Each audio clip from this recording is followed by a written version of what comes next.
Shihabudheen KV for having a session on the topic Introduction to Support Vector Machines. Currently, he is working as a faculty in the Department of Electrical Engineering, NIT Calicut. He did his PhD in Machine Learning and Control System from IIT Roorkee during 2014-18 and received his MTech in Instrumentation and Control System from NIT Calicut with Gold Medal Award. He has completed his BTech in Electrical and Electronic Engineering from MG University, Kerala. His research interests include nonlinear and intelligent control system, soft computing and hybrid system, renewable energy harvesting and control, machine learning, deep learning, and robotics. He has published 10 international journals and several conference papers. Now, on behalf of Power and Energy Group NIT Calicut, I may request Professor Shihabudheen sir to carry over the session. Over to you, sir. Over to you, sir. Thank you, Meera. Actually, I changed the role to presenter. Yeah. Okay.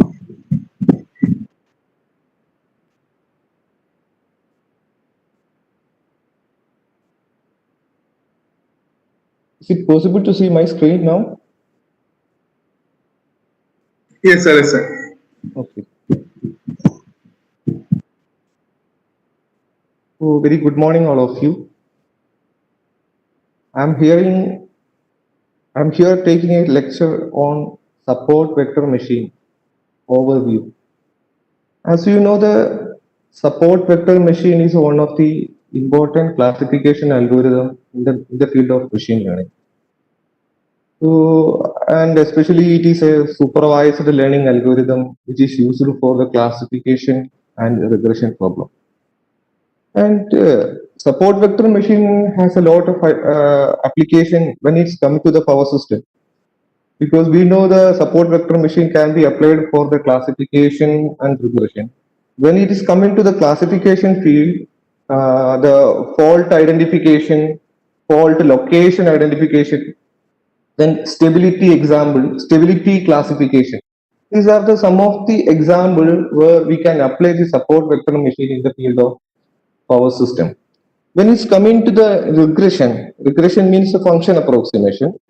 There are a lot of technique is there, especially data mining, which can be applied for the power system protection, or maybe power system regulation, and also the power system modeling, prediction, control application. In lot of area, we can apply the support vector machine to get a expected or intelligent result. So the idea of my talk is the thing is that I can give you some brief ideology about neural network, and after that how the neural network idea is turning into support vector machine, and some of the theoretical background associated with the support vector machine. This is my overview. Now, through the last 3 days, I think you have known about this terminology which is associated with the machine learning. Maybe when it's coming to the neural network, there is a terminology neuron, then another terminology bias and weight. Then especially when it's coming to the machine learning, training, validation, testing, these are the 3 data set distribution. And the regression and classification and the target value. Another terminology is features. Then another one, learning algorithm, decision boundary, linear separable, accuracy. Assume that this much of terminology is known to you, and this is very important when we are going to the ideology of support vector machine. Let me come to a small introduction of machine learning. As we know, a general system, when we are talking about a general system, a system which composed of input variable x1, x2, and xn. There are n number of input variables, and also you can think about an output variable y1, y2, etc., m number of output variables. And there is an important factor is that system has its own hidden variable. H1, H2, H2, up to Hk. The k number of hidden variables are associated with a general system. As you know, if H1, H2, H3, Hk are known to you, then you can say that it's a conventional system. If H1, H2, that is a hidden variable, is unknown to unknown to us, then we can think about a soft computing system. Okay, that is a difference basically, soft computing system, or I can say the machine learning system. A machine learning system is the internal variable or internal association. It is unknown to us. And when even though the internal hidden variable is unknown, is in machine learning we can find out I can say that we can discover a close relation between the input and output through certain example or through certain knowledge. So machine learning system or machine learning especially is defined as a so turning a data into a set of information through input-output relation. That is called the machine learning. Now let's come to the common example, right? The detection of a spam email. When a email is come to us, there are lot of wording or sentences associated with the email, right? So accordingly, that is called data. The email, the wording is called data. The wording you have to be converted, or data you have to be converted into corresponding useful features. The features mean you have to check the number of occurrence of certain word. So number of occurrence of certain word is one of the features associated with this spam email. And the second one, I can say that the country which is coming from the email, or maybe I can say that the length of the email. All these are the certain features which is associated with the data. Now, if these features, or I can say the data, is converted to certain information. What is the information in the detection of spam email? It will provide you whether this mail is a spam or not. In that cases, we can say that the machine learning technique will provide you a certain information. That information is provide you whether the given mail is spam or not.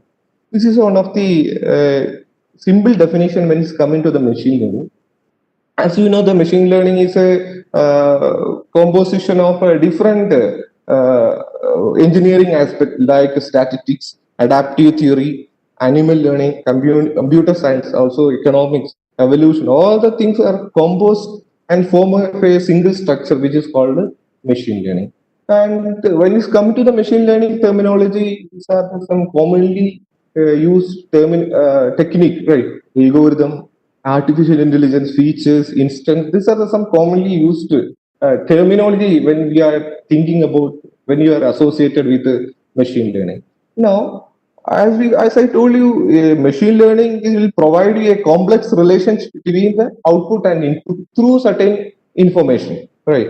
So when machine learning technique is not needed, especially assume that the relation between the input and output and hidden variable is known to you, right? In that cases, we does not require any machine learning algorithm. We can go a conventional mathematics to if input output relation and is known and it's easier to understand. If input output relation of a system or if of a method it is unknown, or I can say that certain time it may be a complex, maybe a complex mathematics require a lot of iteration, or bigger a complex mathematics is required to identify the input output relation. In that situation, you can think about a machine learning algorithm to apply a specific purpose. And almost the input output relation is completely unknown to us, right? Most of the cases, maybe certain relation we know, but it is does not. It's very difficult to identify a exact mathematical relation between the input and output. So I can say that machine learning technique can be applied for any real problem by assuming that input output and hidden relation is unknown to us. So thing is that why machine learning technique is used. There are different ideology is there, and thing is that it's one of the best application, or one of the best usage of machine learning is automatically it can have a provision to automatically adapt or and customize the individual users, individual performance. For example, when it's coming to the spam detection, right? It's as we know, if you are reading, we can possible to read certain email, then we people can easily identify whether it's spam or not. But the same ideology, it can be possible to do using the machine learning. That is one of the example which is coming to the machine learning. Second one is one of the best application. It can infer or it can discover a new knowledge, a new set of knowledge from a large data set, which is called data mining. Data mining is one of the best example which have a lot of application when it's coming to the power system. And I can tell you one of the example which is can apply for a or which is applied for a data mining. And do you know the story behind diapers and beer? Thing is that one of the world famous retail shop, Walmart, they have identified that they have identified through machine learning, they have identified some close relation between the selling diapers with selling beer in their showroom. And especially in the Friday evening, the people are coming and who have been asked to pick up some diapers may buy a pack of beer associated with the diapers for maybe the workaholic trouble, especially for the weekend or Friday. They people are, and they have find that what is that data mining technique, through the data mining, through some correlation technique, and they have find that they repeatedly saw that sale of both items are increased geometrically in a specific day. And they have identified such a conspicuous relationship through the data mining strategy. But it may not be understood by a human because we don't have any background knowledge related to selling, right? So that is one of the examples. So through that identity, so that they can do some, if a certain data mining or certain strategy is known to us, then they can think about a new technique, whether they can keep diapers and beer nearer to us so that a person can directly attract to the specific purchase. So like that, Amazon and lot people are doing the data mining strategy to tell you some important product associated with our purchase. And the another thing is that the machine learning technique can mimic our human technology or human ideology. For example, human can easily recognize the handwritten characters, right? And so the machine learning technique can also possible to mimic our human ideology using some intelligence. And another bigger identification thing is that certain cases, even though some intelligence is there in our human brain, certain cases it's very difficult. If number of data is very high, it is very difficult to identify a close relationship between a certain task, right? Especially we human can possible to identify a person for images from a given 1 lakh of images. Is it possible? No. But a machine learning technique can easily identify such a bigger task, which is very difficult to identify, which is very difficult to give by a human expert. So when it's coming to the terminology, we have discussed this classification and regression. What is a classification? Classification is basically it's predict the idea or predict the class label associated with the system. For example, I can tell you through the machine learning technique, I can tell you whether there is chance of rain in the evening or not. That is a yes or no prediction, right? Simply it will provide whether it's a yes or no. That yes or no is called a label, class label. So that type of classification, or maybe I can say that whether this student belongs to the first year, second year, or third year. This first year, second year, third year are called class labels. That is one of the example of classification. When it's come to the regression, regression is basically model of a continuous function or approximating a specific continuous function, which is called a regression. That means, for example, detection means telling whether there is a chance of rain or not. It is classification. But predicting the exact rain, maybe in the evening, this much of rain may happen. That predicting the exact rate belongs to the regression. And there are tomorrow's temperature prediction, stock market index prediction. These are the one of the two important examples associated with the regression. And another terminology which is especially coming to the as a instances versus features. I'll give you through an example. This is a assume that this is one of the data which will provide you the given mail is spam or not. Okay, so these are the four important input values. The input value it is termed as a attributes. It's also called features. So by looking at how many input attributes are there in this case, there are four input attributes. What are the attributes? Number of new recipient, email length, country which is coming from the email, and the customer type. These are the four important, I can say that four attributes is associated with this data. Or attributes also called features. Now you can see this is output class, right? Spam and harm are the class label, and you can say there are only one target attributes. Then how many data are there? How many number of data is generally called as instances? You can say that, you can see that how many there are seven instances are there, and the data may be numeric type of, and also maybe a linguistic type, or maybe a nominal type.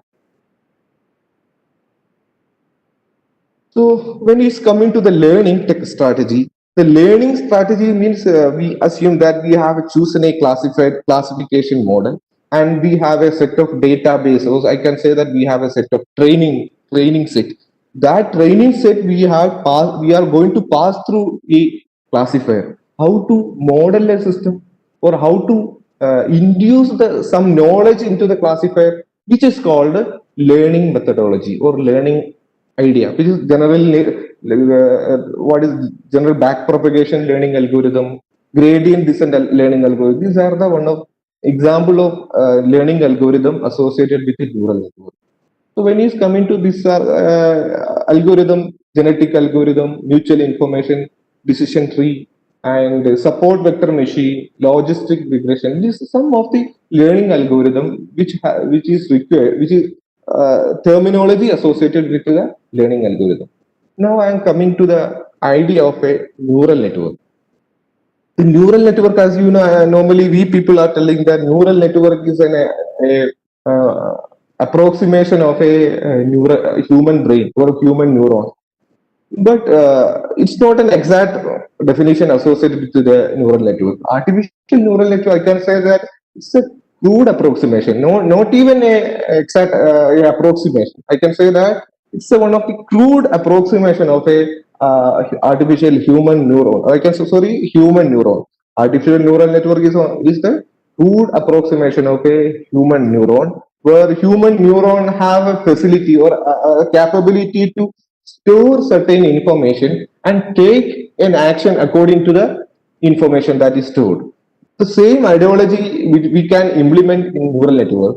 And also another advantage is another use of neural network is that the neural network can possible to do the multiple parallel operation. Right. So the conventional artificial neural network also have a same capacity, where conventional artificial neural network can possible to do a parallel operation like our human neuron.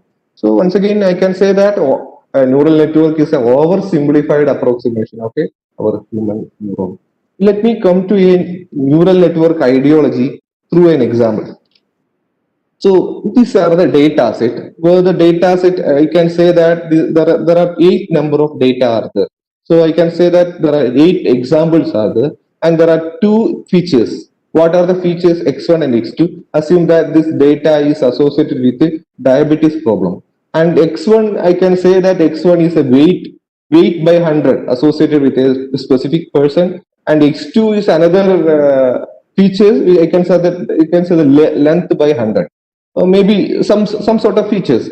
This is weight and length, and these are the features. And output Y is a label which will provide you whether person is deceased or not.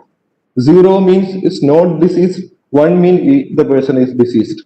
And obviously we know second cases you can tell about, right? Weight and height. This is this is not an exact data set. For the understanding purpose, I just took some data set.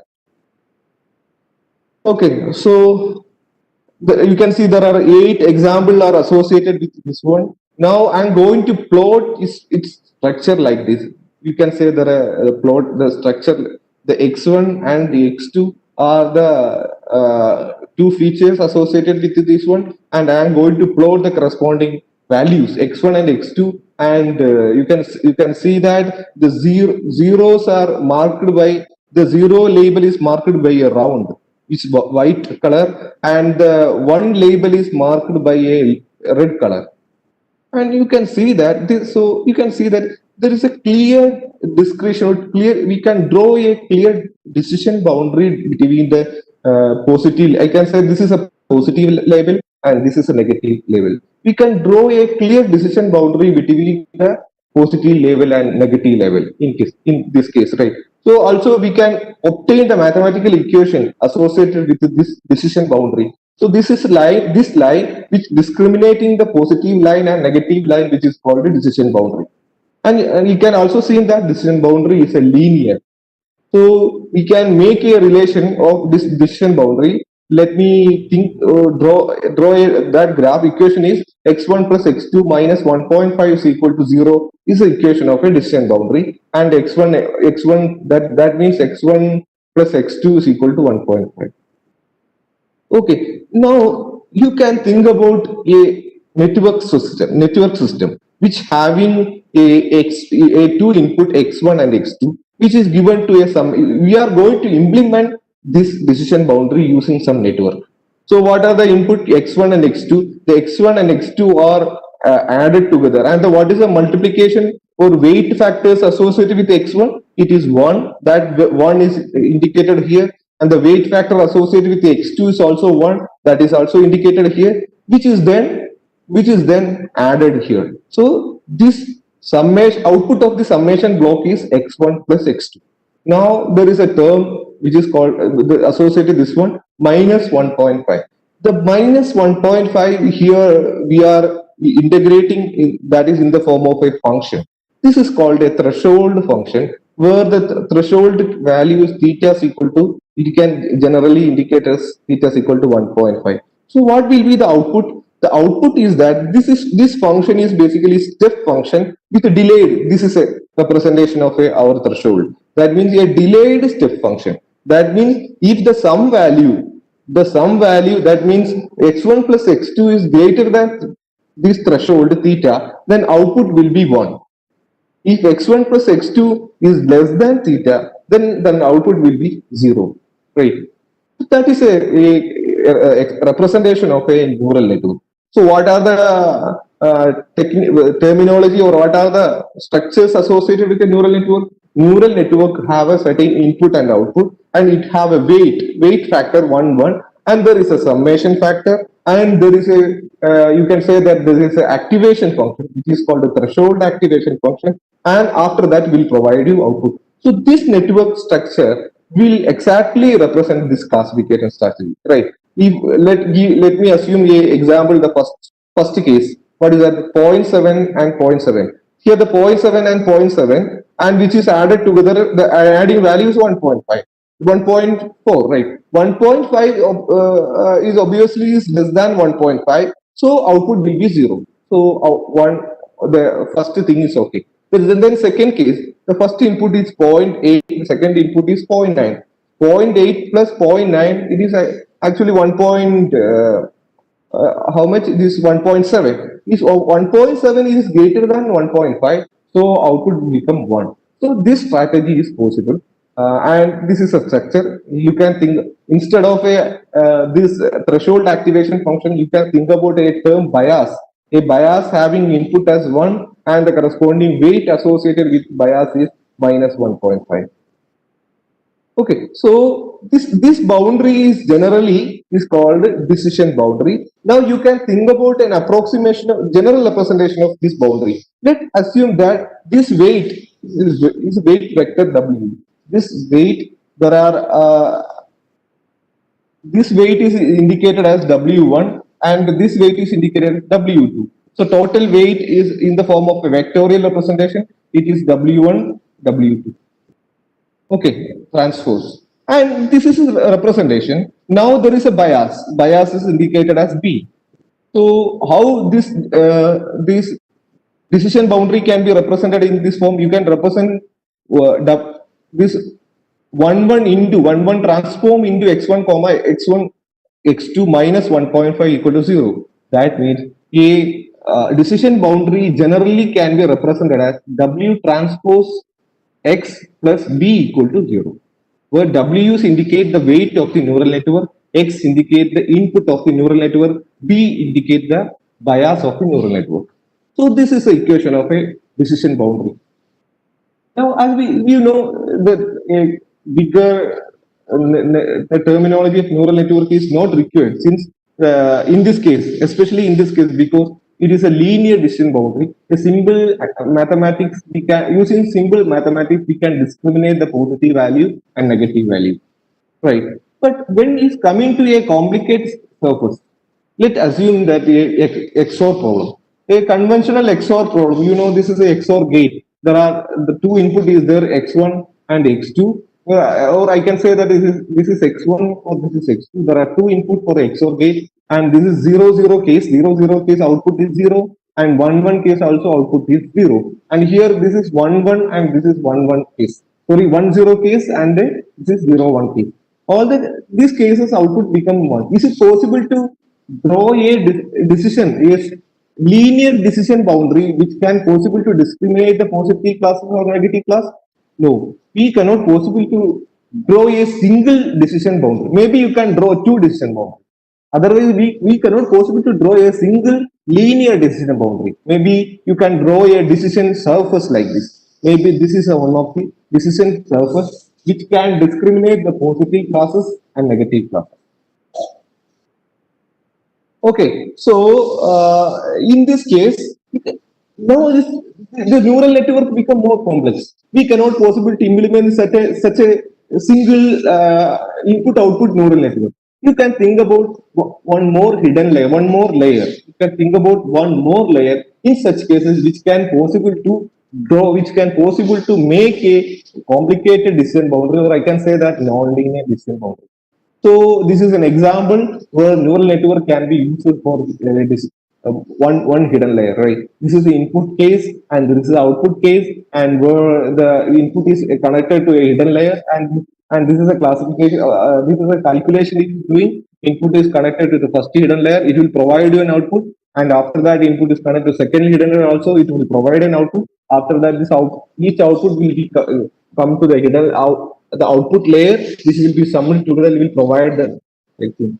Now, what I told you that when the number of hidden layers are increasing, it can possible to model a complex decision boundary. You can see this is a network, neural network, which having only input and two input and x1 and x2 and only one output.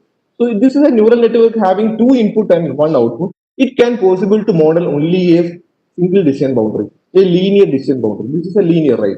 So it can possible to model a linear decision boundary. When it is coming to a one hidden layer, you can see only one hidden layer is added here. So that can possible to model somewhat complicated decision boundary. If number of hidden layers are added or increasing, you can see that it can possible to model a complicated decision boundary if number of hidden layers are increases. So that is the ideology behind the neural network. Now let me come to the how to identify the parameters. You know that this network having the parameters weight W1, W2 and bias, right?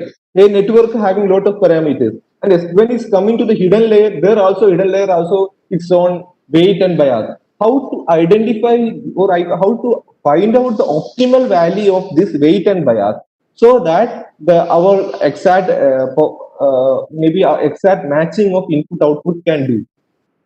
So one of the approximation, one of the optimization we can apply to find out weight and bias is called the gradient descent algorithm. As you know, the gradient descent algorithm it can find out the local minima problem through finding the negative gradient. As you know, this is the equation of a gradient descent optimization algorithm, and the new weight or a new parameter xn plus 1 is equal to old parameter minus eta. Eta is called learning parameter into negative. This negative and this del j indicate the gradient. So what gradient descent algorithm is telling that a function will provide you the global or maybe the local minima at the direction of negative gradient. So this is negative gradient indicate the negative portion, del j indicate the gradient portion. So the same strategy you can apply for a neural network, and you can think about an approximating equation to train a neural network using this gradient descent algorithm. And this is an error function. Whether this, I can say that this is objective function for the optimization. What is objective function? E is equal to target minus output whole square. This is an objective function. Now you can think about calculate the gradient of that function. As per the gradient descent algorithm, you can find out the equation so that weight updating equation can be derived in this form. The old weight, new weight is equal to old weight plus eta is a learning factor. Ti indicate the target value, yi indicate the output value, f dash of sum indicate, f indicate the activation function, or f dash indicate the derivative of the activation function, and x indicate the input.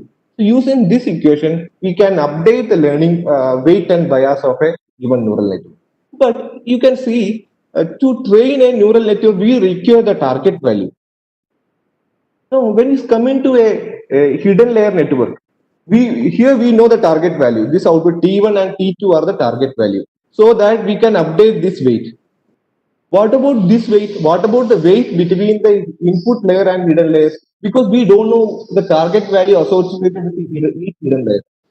We cannot possible to obtain, we cannot possible to apply the conventional gradient descent algorithm to find out the weight between the input layer and hidden layer. But we can possible to update it between the weight between the hidden layer and input layer. So that to update the weight of a multi-layer feed-forward neural network, we are using the idea is called the backpropagation. As you know the backpropagation ideology. The backpropagation is a concept of it is based on the two pass technology. That means the input is given to the system. Initially, you can assume all the weight as random, weight and bias as random. Now you can give the input pattern, so that will provide an output pattern. So we know the target value. We know the target value, this TI value you know. So you can calculate the error. The error is equal to target value minus the output value. So we can calculate the error associated with this output. That error is propagated back. That error is propagated back to update the weight of hidden layer and update the weights of the input layer. So that ideology is called backpropagation. So the error associated with the output is propagated back to find out the weight between the hidden layer and output layer, and also this error is used to find out the weight between the input layer and hidden layer. So these are the equations. So maybe I can say that this is a iteration associated with the backpropagation. What you can possibly do here, you can give the input pattern and you provide the output. Okay is the output pattern. So now you can find out the error associated with the output variable. This is the equation of a error due to the output. Now also through certain mathematics, through certain derivation, you can calculate the error associated with the hidden variable. This is the equation of error associated with the hidden variable. If this error terminology is known to you, then weight can be calculated by using this equation. The updated weight, the changing weight is equal to eta into this error factor. Delta indicates the error factor into corresponding input. So using this equation, we can update the weight, and you can see that backpropagation algorithm is a training. So I can say that it is a I can see it's a time-consuming process because it has to be required forward pass, and we have to calculate the training error. That error is to be propagated back to identify. It's a time-consuming process. Also, it is an iterative process. Maybe certain more than 100 or 200 iterations is required to obtain a good result. That is the issue of a backpropagation. Now, I can show you one of the example. Associated with this neural network thing. I think I will I'll share the screen once again.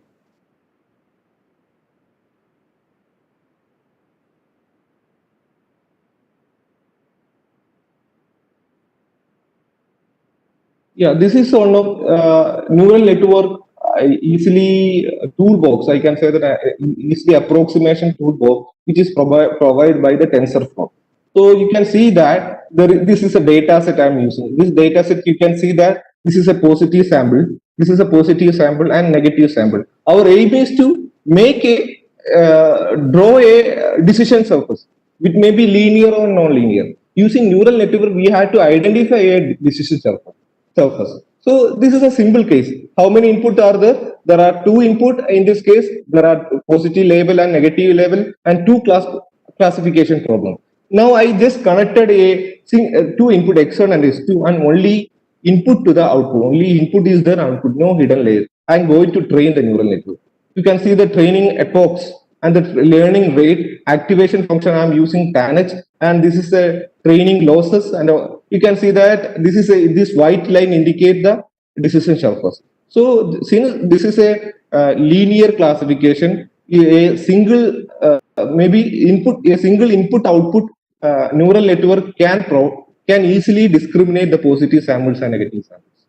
When it's coming to somewhat complicated case, maybe you can see this is a network structure. This is not a linear separable. This is non-linear separable, right? We cannot possible to draw a single line which can discriminate the positive sample and negative sample. So you will think of, is it possible to draw a decision boundary for a input-output system? It's not possible. Well, to make a complicated or non-linear decision boundary, you have to add a hidden layer. So hidden layer you can add here. This is a hidden layer addition.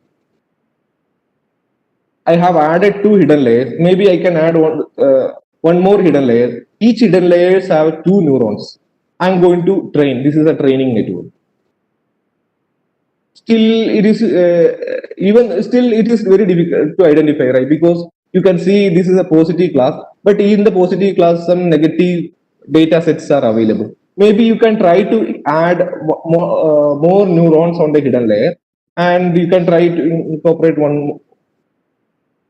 Still, it is maybe after certain time you are getting an approximated result. Yeah. Now you can see that when you added more hidden layers or more hidden neurons on the hidden layer, it can possible to discriminate the positive class. This is a non-linear class, non-linear decision boundary. So more hidden layers, if we add more hidden layers, it can possible to discriminate the positive classes and negative classes easily. I can tell some more complicated data. This is one of the complicated data. Again, I'm going to run this for this data.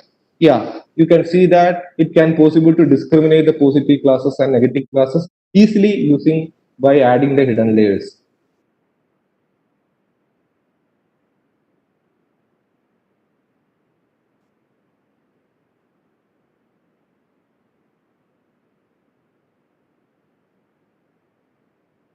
Now, this neural network toolbox is available in the MATLAB. If you are industry, if you want to apply this ideology, there are only three terminologies are associated with MATLAB, which is called the first one, new FF.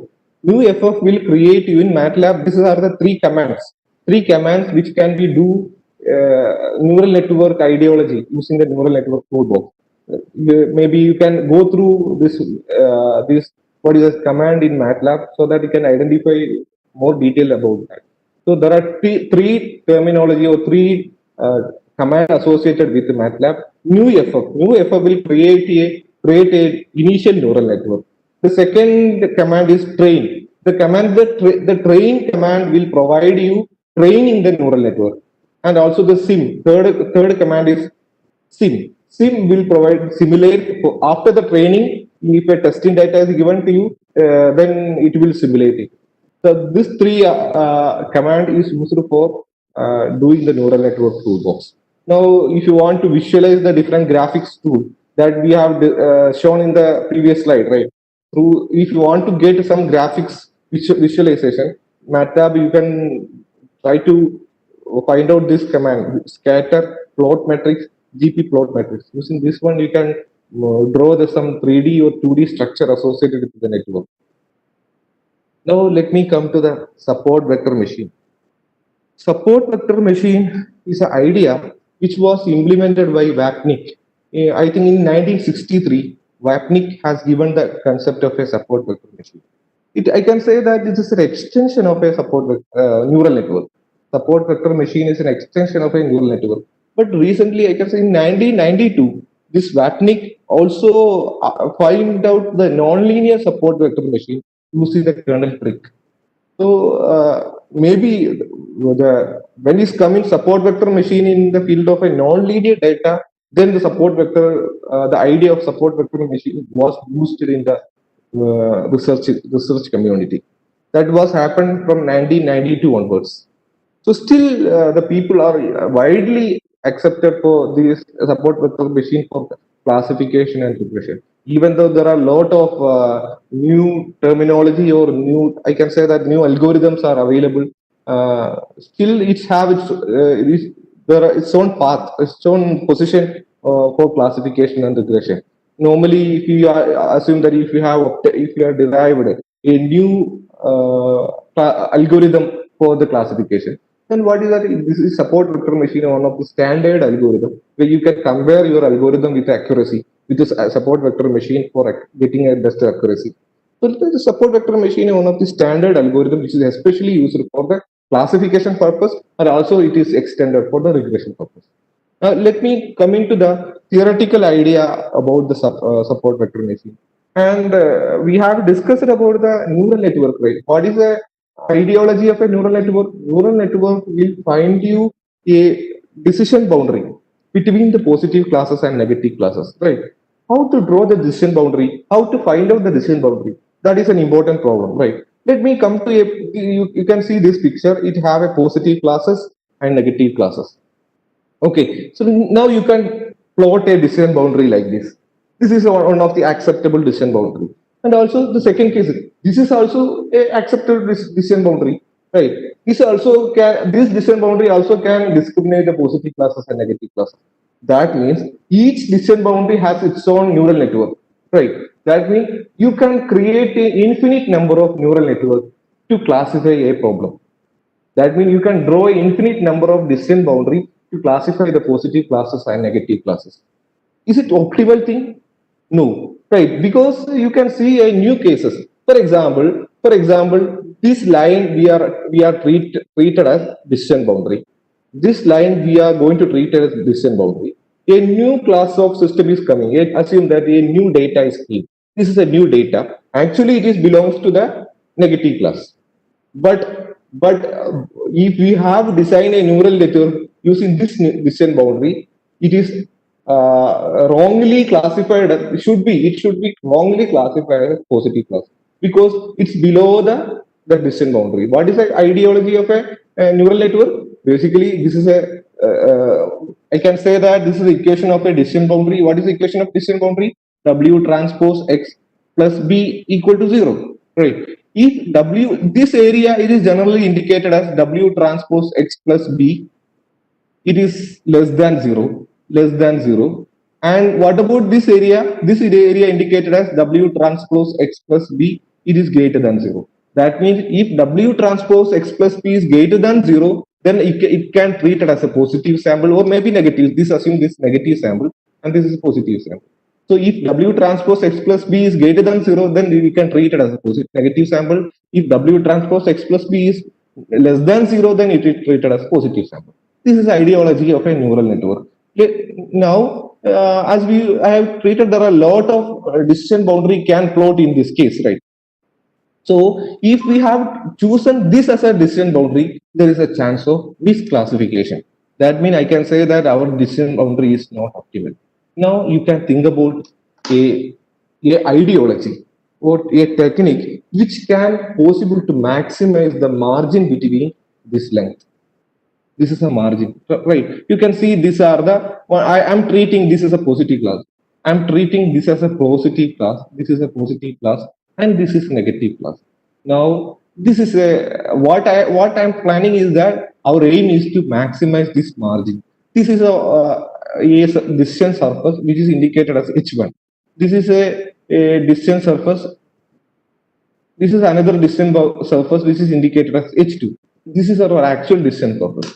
And you can see this is a line which is just touching through one of the nearest negative positive sample, right? And here this is H2 is a line which is H2 is a line which is just touching the nearest negative samples. And if you find a decision surface H which is such that H is in the center portion of H1 and H2, then I can say that H is in the optimal position, right? May also you can think about this strategy, right? Maybe in this case this can also possible, but which is the best one? You can think about an optimal strategy or optimization strategy. We can think about an optimization strategy so that it can maximize the width between the positive sample and negative sample. If the maximum width can be obtained as, then the center line we can treat it as a decision boundary. Then if the decision boundary is not due, then you can simply design a neural network. So that is an ideology behind the support vector machine. So what is our things?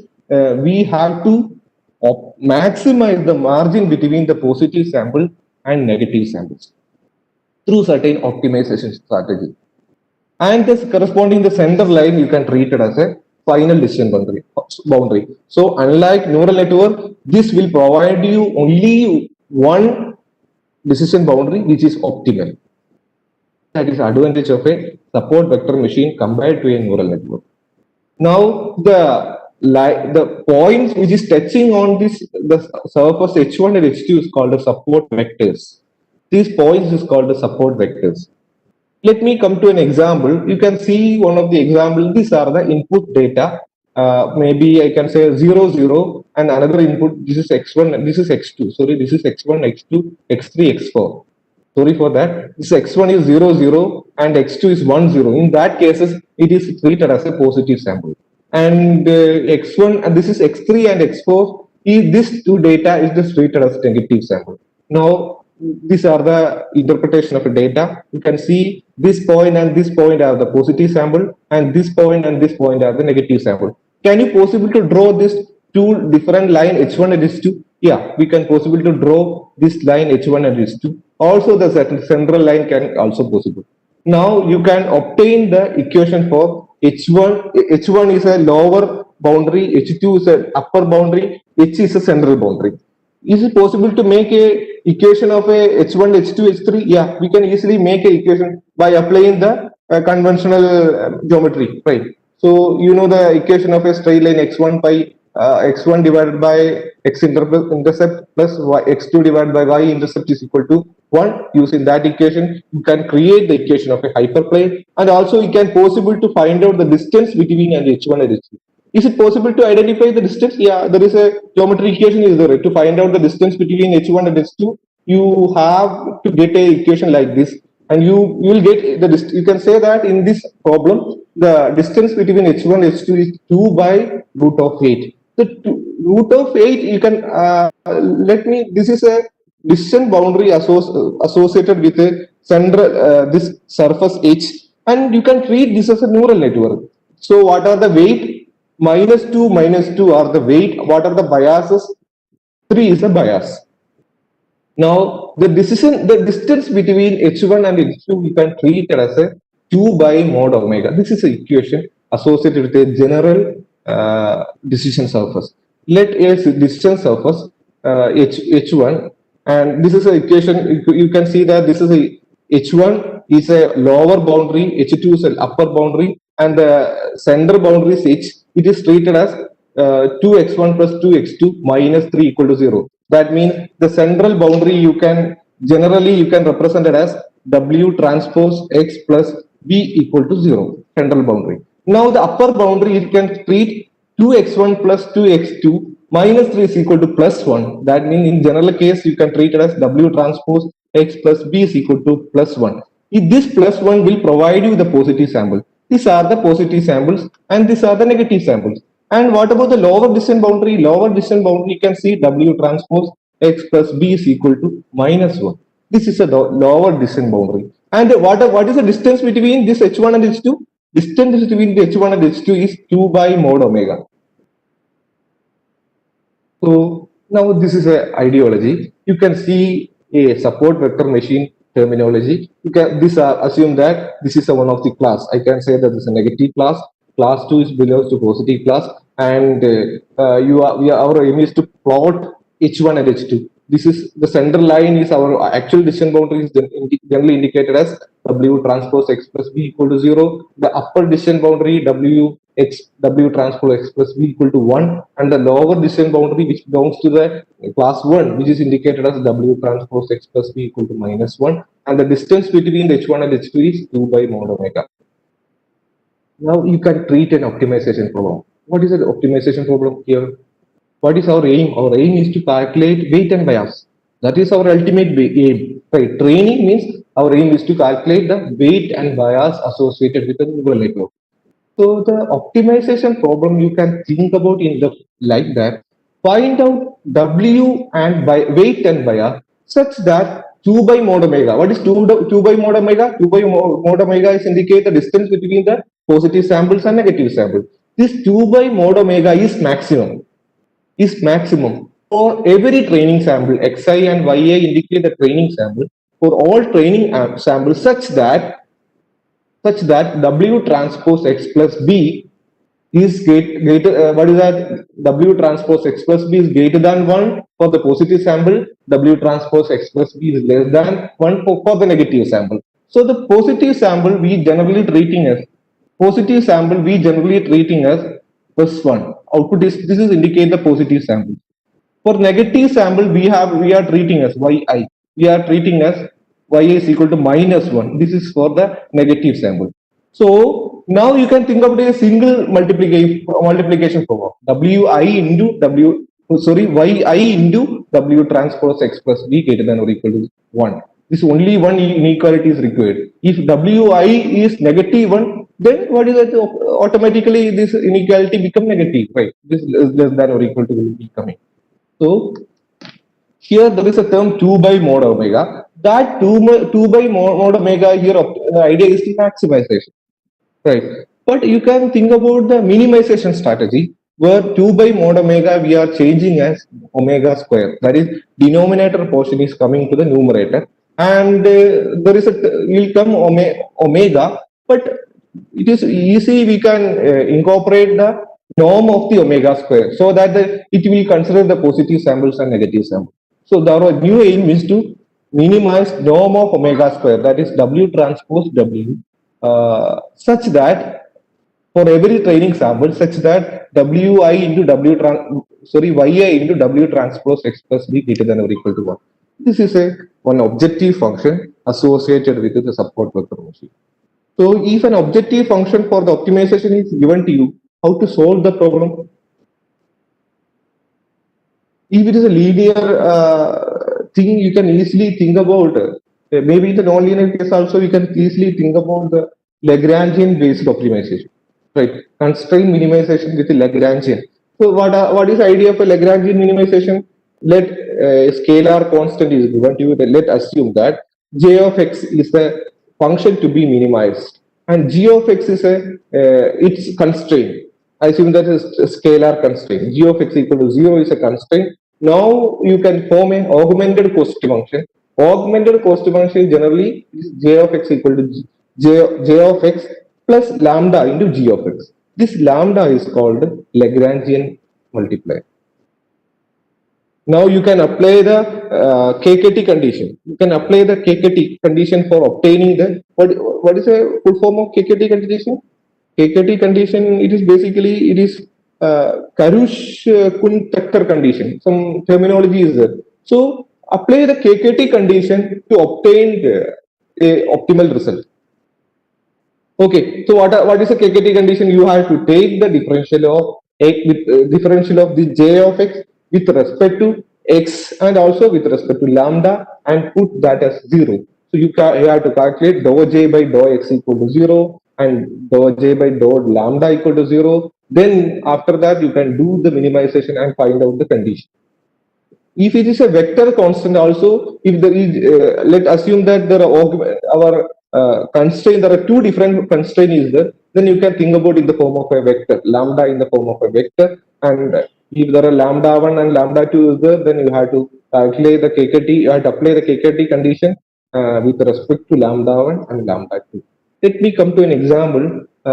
This is one example. Our aim is to minimize this function x1 x cube plus y cube subjected to x square minus 1 greater than or equal to 0. This is a or minimization. This is our constraint.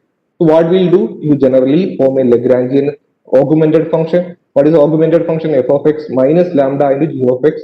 This is an augmented function. So x cube plus y cube minus lambda into our constraint. What is the constraint function? X square minus 1.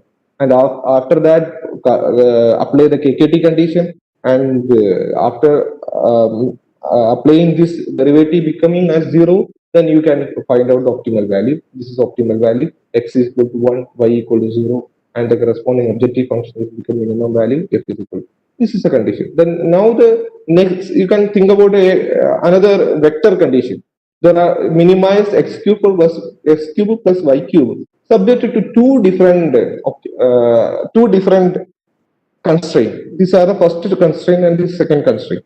If two different constraints are there, you can think about there are two Lagrangian multiplier lambda 1 and lambda 2. Then find out the differential of this L with respect to x, y with respect to lambda 1 with respect to lambda 2. This is a ideology which of a optimization using the Lagrangian multiplier. Now the same strategy we are going to apply in our objective function. What is our objective function? Find out W and B. W is a weight and B is a bias associated with the network, such that what is that? 1 by 2 into W transpose W. 1 by 2 into W transpose W is minimum, which is minimum subjected to the constraint Wi into W transpose X plus B is greater than or equal to 1. Now you can think this is a Lagrangian formulation that we did. You can see this as like in the previous case, we did the Lagrangian formulation where alpha I is called a Lagrangian function. Okay, so now you can apply the KKT condition. While applying KKT condition, you can see that we will get a non-zero values of Lagrangian function alpha I only which satisfy this equation. This equation is satisfied at the boundaries of h1 and h2. This equation is satisfied only at the boundaries of h1 and h2. That means to calculate the support vectors, you can see a pattern x of I which belongs to alpha I. Alpha I means Lagrangian function. That means to get a support vector machine, you can take a input whose Lagrangian function or Lagrangian variable as positive. If Lagrangian variable becoming positive, then that data is treated as a support vector. Okay, so that you have to think about, you have to apply the KKT condition, dou J by dou W equal to 0, then do the corresponding equation, then you can calculate the optimal W. And also you had to do the differentiation dou J by dou B, because weight and bias are the variable associated with the network. So dou J by dou B also will get a equation like this. Now these are the condition for optimality. Dou J by dou W equal to 0 and dou J by dou B equal to 0. And also there is a third condition, dou J by dou lambda equal to 0, that will provide you the support vectors. Okay, so now let me consider this optimization problem in the form of a duality. When we are considering this optimization in the form of a duality, then the optimization becomes very easy. Okay, so that ideology you can think about it, and this is a technique for the finding the duality form. What is that? First you construct the Lagrangian objective function. Take the derivative of L with respect to all the primal variable, and set them equal to 0. That means that that two step we already did it. Now the third step is substitute this equation in our main objective function. So that is plug into the resulting relationship back to the Lagrangian, and now you can maximize the function. Instead of previously we were starting thinking about minimization. When it's coming to the dual problem, it's exactly opposite. Now you can think about the maximization function. So as per the previous equation, you had to be think about W transpose W, because our objective function has a term W transpose W, and also you can substitute that equation and obtain the final thing. And do again you can substitute the second equation. What is the second equation? Optimality condition, summation I equal to 1 to n alpha I ya equal to 0. The second optimality condition, and again you simplify. Finally, you will get a dual problem. What is a dual problem? You can see given training sample. This is a training data xi and yi, and qi is objective function, and you can see that the objective function will be after the dual problem. Our aim is to maximize, not minimize, maximize the objective function q of alpha, such that these are the equation associated with this. What is alpha? What is alpha? Alpha is a Lagrangian function. What is y? Y indicate the label. I can say that target value. Xi indicates the input, our training sample. Xi is the input training sample. Ya is the output training sample. Or I can say that label. So now all the other, I can say that all other equations, lambda or maybe the weight and W, everything is cancelled each other. Only the terminology associated with this is alpha I. We know the X value, we know Y is, we know these are the training sample. And what is unknown value? Only the unknown value is alpha I. Subjected to, these are the constraints, subjected to alpha I greater than or equal to 0. These are the constraints, that means support vectors. These are the constraints associated with our dual problem. Now, it's very easily you can see that this equation, there is a term x of I transpose into x. That means what is it? It's a cross product. I can say that's a dot product. Dual problem is in the form of a dot product, right? Which is maximization of a dot product. That means that is x of I into x of j. That is two input data we are multiplying each other. So that is one of the advantages. We does not require the complete data. Instead, we require the product of the data, product of the training samples. Right. That is one of we have to be not required to take individual sample. Other than we have to just multiply the sample and apply for the optimization. Now, this is a simple objective function. You can apply the quadratic optimization problem here. This is simple quadratic optimization. You can apply any optimization, simple optimization problem to find out the optimal parameters. What are the optimal parameters? Alpha I are the optimal parameters. If alpha I is known to you, then you can calculate our W. If alpha I is known, then you can substitute that alpha I here, then you can calculate the optimal W. And also, in substituting the objective function, you will get the optimal bias. If alpha I is known to you, you can calculate the optimal weight and bias. If optimal weight and bias is there, then you have to think about the optimal what is that decision boundary. The optimal decision boundary is W star of X plus B star. W star and B star indicate the optimal weight and bias. Okay, if new sample is coming, it will classify accordingly. It is greater than 0 or less than 0. It's the same problem we are making in the one of the example we have discussed in the previous, right? These are the input x1, x2, x3, x4 are the input, and these are the class, positive classes and negative classes. This is our general equation of a this is our general equation of a dual optimization problem, or I can say that generally of a support vector machine, right? So you can apply this idea. What is it here? There you can see this is the terminology xi into xi of transpose into xi of j is coming here. That means you have to just multiply the input data. That is, you just multiply the x1 into x2. Then you can multiply with x1 into x3, multiply with x1 into x4. Like that, you can think about a metric. This is a metric, this is a multiple of x1 into x2. This is the x1 into x1, x1 into x2, x1 into x3, x1 into x4, and this is x2 into x1. Like that, you can think about a metrics which indicate x transpose x, and remaining are there are how many data are there? There are four data, so that means there are four what is that? There are four Lagrangian multiplier, alpha 1, alpha 2, alpha 3, alpha 4, and out of these first values are positive sample and the remaining samples are negative sample. So you can think about a quadratic optimization. Now after applying our dual optimization equation, this is the final objective function. Q of alpha is equal to, this is equation subjected to this one. Now, this is a very easy thing. We can apply the simple quadratic optimization program to find out alpha 1, alpha 2, alpha 3, alpha 4.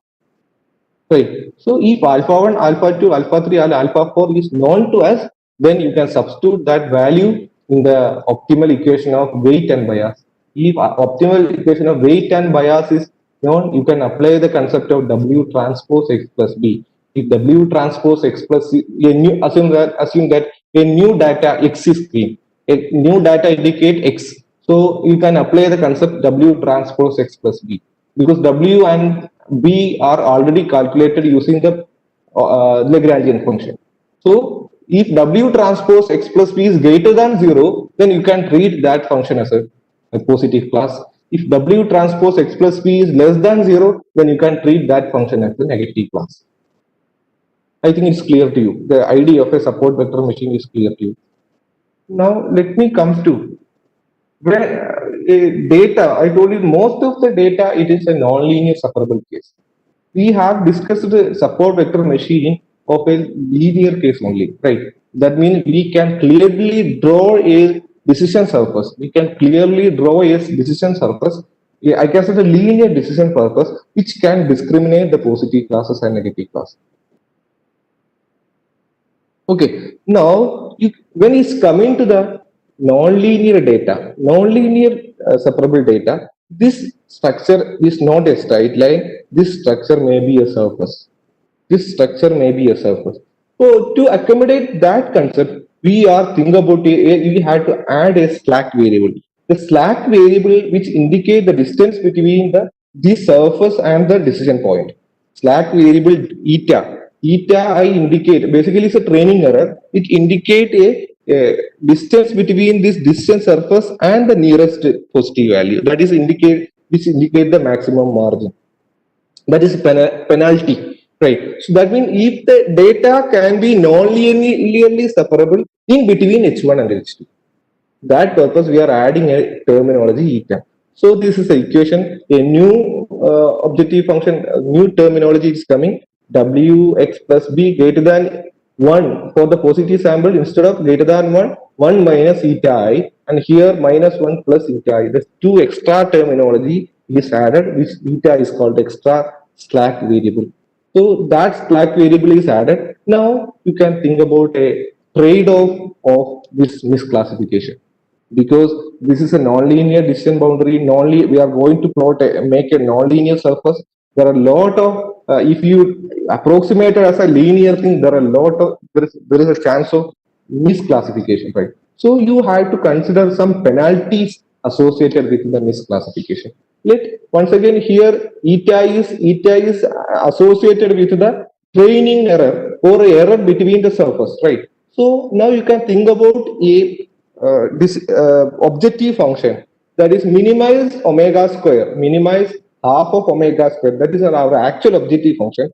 Along with that one, a penalty term is added. C is called a penalty term, is also called a regularization parameter. So a regularization parameter is added, which will add all the error associated with the data. Eta I indicate the error, so which will add all the parameters. That means that also to be minimized. This is a minimization factor. So C indicate this is a trade-off between the width, margin width. Indicate a trade-off margin width, or I can say the penalty of a misclassification. If C is higher value, it will provide you higher misclassification. If C is very less, it will not provide any misclassification. right? If data containing more noise, we have to consider as some sort of misclassification. Then only we'll get a better output, right? So if a data having more noises, or maybe I can say that if data having a not non-linear distance boundary, obviously we have to consider as a regularization parameter C for to introduce the to get a better accuracy. Now you have to think about this is called a soft margin SVM. When you add this called, this is called a soft margin SVM. Now the same duality problem you can, this is a soft, you can see the trade-off between C, eta and all those things, right? You can see the width is more considered here. This is more considered because this point we are treating as a negative sample. We are not treating as positive sample because we know these are the positive sample and these are the negative sample. If this is a data, what we'll do, if it's linear SVM, what we'll do, we'll draw a distance surface like this only. Because this is one of the negative sample and this here there's a positive sample, right? So through that one we'll draw a line and accordingly we'll find out it.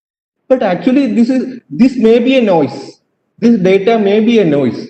So to incorporate the noise effect, or I can say to incorporate more non-linearity, we are thinking about a term eta I that we are assuming that we are neglecting this point, and after that we are trying to incorporate the width, trying to increase the width.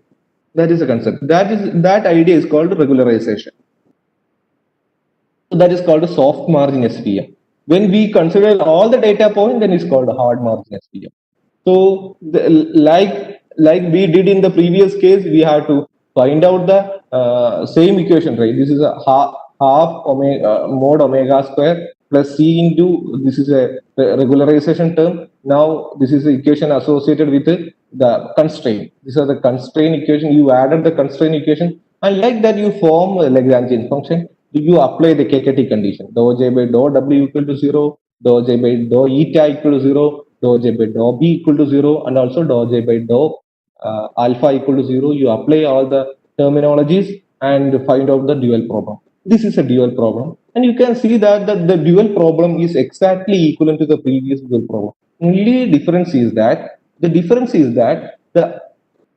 restriction of alpha I, it is varies. In the previous case, the alpha I is I can say the constraint on the alpha I is greater than 0. Here the constraint on the alpha I is vary from 0 to C, where C is called a regularization parameter. That is a user defined parameter. Now when it's coming to the nonlinear case, you know the nonlinear data, there is a nonlinear decision surface. You cannot possible to apply the conventional support vector machine when it's coming to the nonlinear decision boundary. So now let me think about, as we have formulated all the support vector machine concept for by considering that data as linear, right? We doesn't formulate any nonlinear support vector machine. All the equation, the thing that we have discussed till now, it's a linear decision boundary. Now, if data, I told you most of the data is become non-linear. So what you can possible is that you can think about a transformation. If data into some higher dimension plane. So let's assume that this is our conventional input data, which has a positive samples and negative sample, and this is a decision surface. Right? This is a decision surface.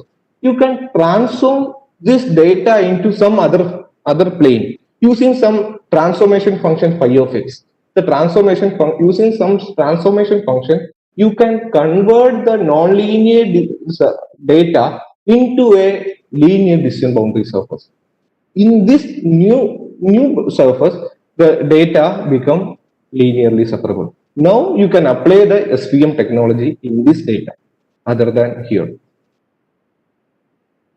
So that is called when the nonlinear idea or data is coming, you have to think about the transformation. That transformation idea is called the kernel. Now here also you can think about in this plane. This is a two-dimensional plane. This is a two-dimensional plane where the positive samples and negative samples are non-linearly separable. When it's converted to a three-dimensional plane using certain transformation, you can see in three-dimensional plane the positive samples and negative samples can easily separated by using a decision surface. This is a distant plane, right? So using a simple distance surface, you can convert into a low dimensional data into higher dimensional data. So that is called a Covers theorem. So what is a Covers theorem? Covers theorem, it is telling that if data is non-linearly separable in a lower dimension, which is more likely linearly separable in the higher dimension. That means a data, maybe assume that a data which having two variable x1 and x2 and which is non-linearly separable. If through certain transformation, if it is converted to some higher dimension plane, there is a more chance it become linearly separable in the higher dimension plane. That is called the Covers theorem. Let me come to this example. These are the data, one-dimensional data, right? So one dimension, is it possible to draw a line which is discriminate the positive sample and negative sample? No. This is, let this square indicate the positive sample and round indicate the negative sample. So these are the one-dimensional data which we cannot possible to draw a single linear surface which will discriminate the positive and negative sample. Now let me convert into two-dimensional using the transformation x comma x square. So these are the transformation where the x-axis value, this is x and this value is x square.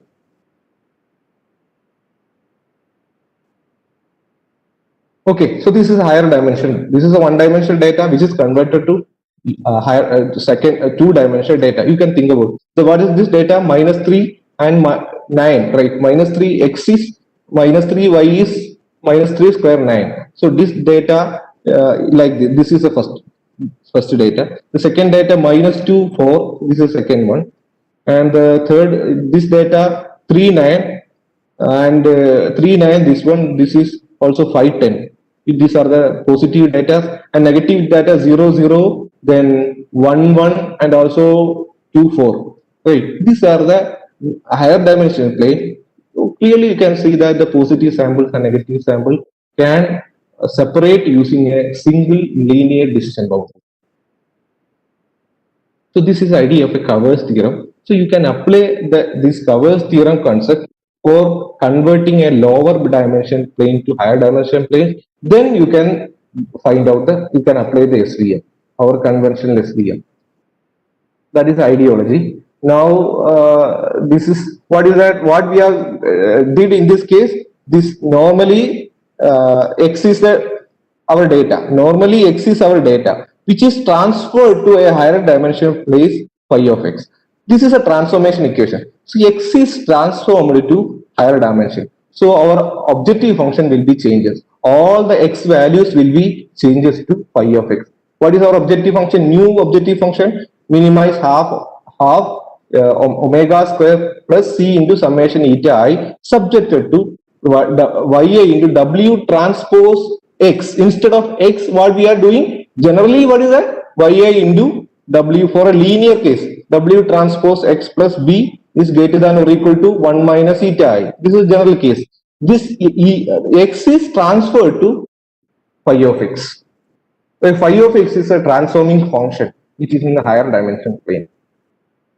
So all the things will be reformulated. Now you can form a dual formulation. Here also dual formulation. You can see, very importantly, you can see in a nonlinear SVM formulation, this is function. In the linear, this data basically when it is linear, what is that? This is the xi into xj. Multiplication of input sample. When it is coming to the nonlinear, you can see that it's a multiplication of a transforming function. Phi x of phi into phi of x of j, and you can see the terminology. There is a terminology which is coming with the duality optimization problem, which is phi of xi into phi of xj. That means we does not require to calculate phi of x. It is not required to calculate phi of x. That means we have to require only the multiple of phi of x into phi of j.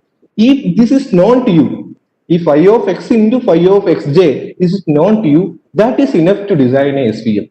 Even the transformation function phi of x is not required. So this multiplication is called K is called kernel. That is phi transform of phi. The multiplication of these two transforming function, it is generally termed as kernel function.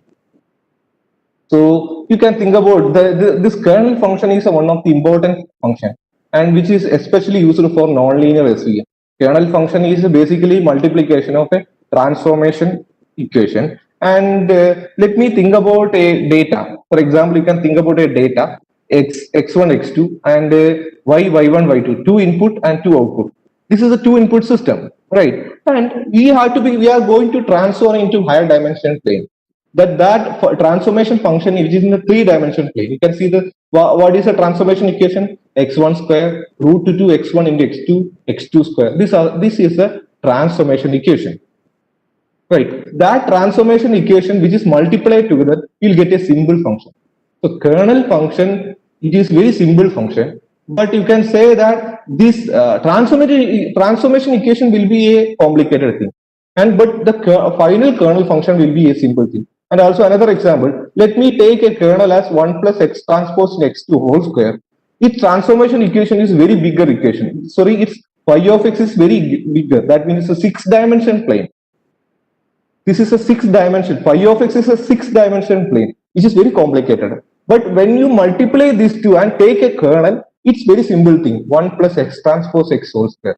That means it is for calculation purpose, the kernel terminology is very easy, right? So these are some of the commonly used kernel purpose, and the x transpose x, which will convert to 2-dimensional into 3-dimensional. But we does not require the 3-dimensional transformation. Here also, the polynomial transformation. If it is a second-order polynomial, then it converts the 2-dimensional into 6-dimensional. And that 6-dimensional transformation is not required for us. We have required only the kernel function. And you can see the radial basis function, which is basically infinite dimension plane. It will convert a 2-dimensional thing into infinite dimension plane. But that's not a bigger issue. We have to calculate only the kernel equation. Now this is a final equation. You can see this is a final structure. What is that? X1, x2, xn are the input, and you have, if it is a non-linearly separable, you have to convert this data x1, x2 into a higher dimension plane using the kernel. These are the kernel value. Now assume that this is a new network. That data is simply, you can think about these are the weight. That weight we calculated using the optimization. Assume that this weight is calculated. And bias also we calculated. That W star and B star is a weight and bias. Once weight and bias is calculated, and once the data is converted to higher dimension plane, then you can simply treat it as a neural network, which having weight and bias, then it will provide the output. This is the structure of a support vector machine. This can be applied for any type of problem, XOR problem, especially XOR problem is one of the nonlinear classification problem. I'm not going to the idea of nonlinear classification problem. Now we're coming to the multi-class. We assume that if the output is not a binary classification, we have studied till now all the support vector formulation is basically binary classification. Now if output is a multi-class, more classes are there, then you can think about there are two different classification, one versus all. First you take the first classes and do the classification with all the other case. Then second case you take the second classes, do the classification with all other. Like that you can think about one versus all, and also you can think about one versus one. And these are the two multi-class classification technology which can be do using support vector machine. Now the support vector machine can also apply for linear regression problem.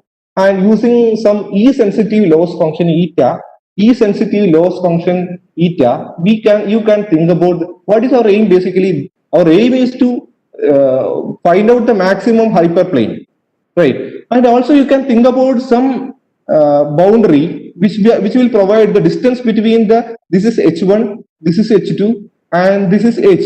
The distance between h1 and h2 we are assumed as epsilon. Right, that is some terminology we have to be designed. And also our aim is also, you can think about some another error terminology eta, that is eta. eta, that eta term is indicated as it is a distance between the outside data set and with the upper decision boundary. Eta star is the distance between the outside data set with the lower decision boundary.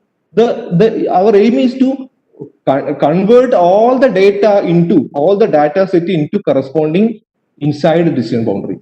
So here we are added here more term which is called eta that indicate the distance between these two. If we added the concept of eta, then we can extend our concept of a support vector classification into support vector regression, and you can apply the dual formulation also.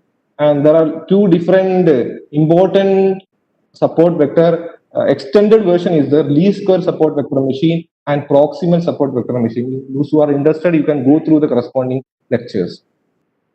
Now, when coming to the comparison, what is advantages is obviously we know neural network is not an optimal. The support vector machine is optimal. We can create infinite number of neural network for a classification problem, but SVM only we can create one neural network. And another important thing is that neural network, it may incorporate some random idea, because initial weight we are calculation is based on the random. But support vector machine, there is no randomness associated with the support vector machine. The output will be optimal. I can say that extremely efficient and optimal classification idea. And the kernel technique can be used for converting the linear surface, non-linear surface into linear surface. Now, when coming to the parameter C, the parameter C, and there is a parameter regularization parameter, user-defined parameter C is called a regularization parameter, and also there is a term sigma which is called a kernel parameter. These are the two user-defined parameters that we had to be calculated while doing this one. For calculating the better parameter, which is the one of the terminology is called cross validation. Those who are interested, you can go through the idea of cross validation. Now, let me come to the selection of C and gamma. These are, and you know, C, and we don't know what is the value of C and gamma. So what we will do, we are giving a minimum value 2 raised to minus 5 to maximum value 2 raised to 15, and also gamma also we have doing it. So these are the some ranges we need to be calculated the hyperparameters C and gamma. Now there is an integrated toolbox is the libsvm. So you can download the libsvm, which is especially created in the MATLAB, and also which is created in the C++ and Java. And also there is a interface, that is a very important thing. libsvm has an interface with Python and also R, S+, and also with the MATLAB or any other software languages. It also interface with the LabVIEW.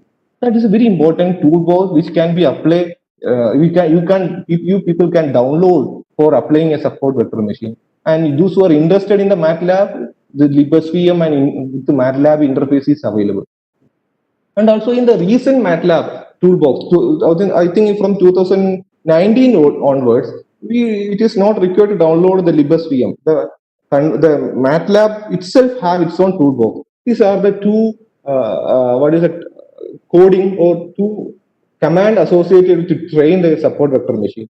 Hit CSVM, that is X is the input data, Y is the target data. Option mean what are the kernel parameters, what cross validation, that is options.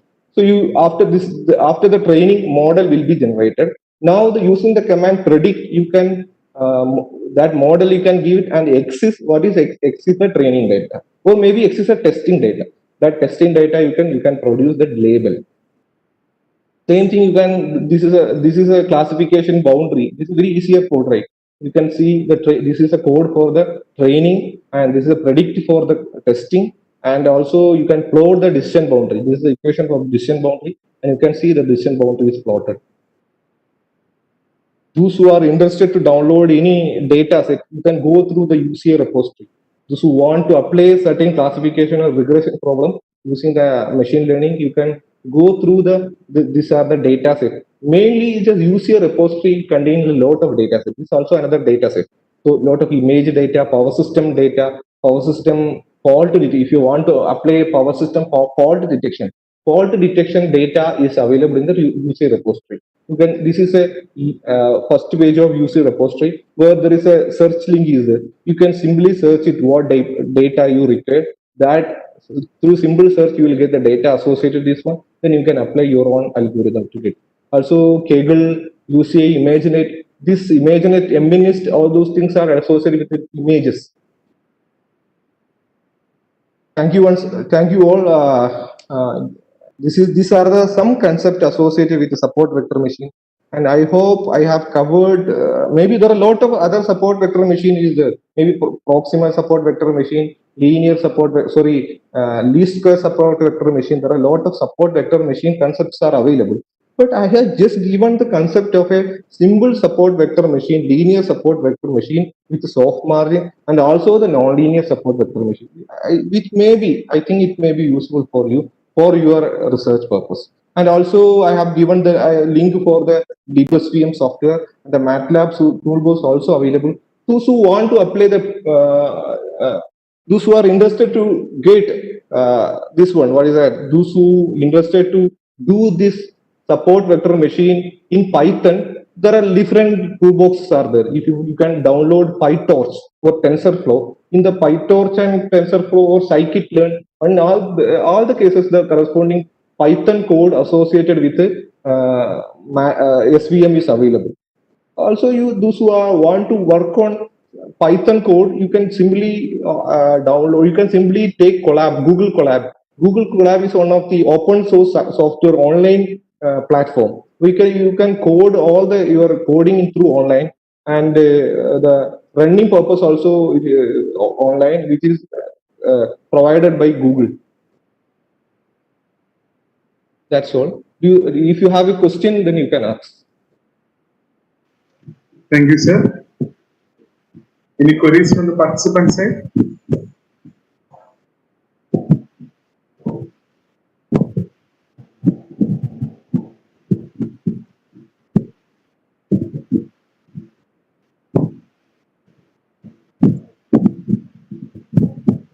What is the difference between the relevant vector machine and support vector machine? Relevance vector machine is another, I can say this advanced version. The advanced version of a relevant vector, you know the Bayesian concept. The Bayesian concept is one of the idea which can be applied, is one of the idea where some statistical ideas are coming into machine learning. So Bayesian concept is integrated with the support vector machine. That is called the relevance vector machine. And relevance vector machine, I think, relevant vector machine, it is especially used for regression purpose.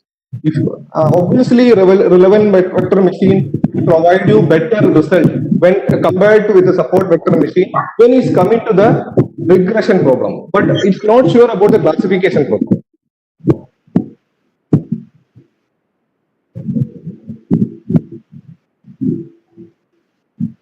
If you have any other question, you can ask.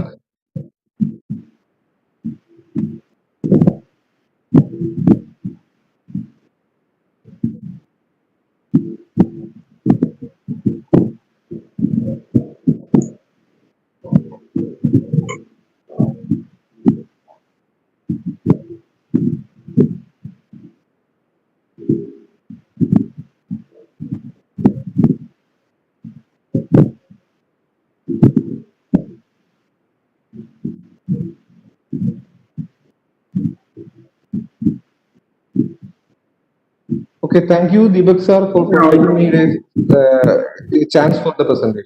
Okay, sir. Thank you. So we'll continue tomorrow 11 a.m. Okay. So tomorrow session will be starting by 11. Okay. On behalf of Power and Energy Group NIT Calicut, I would like to express my sincere gratitude to Professor Shihabudheen KV for having a session on Introduction to Support Vector Machine. It was really a great session, and I would like to appreciate your efforts to make the session more informative. Thank you. Thank you so much, sir, for spending your valuable time with us. Thank you. Okay, sir. Thank you, sir.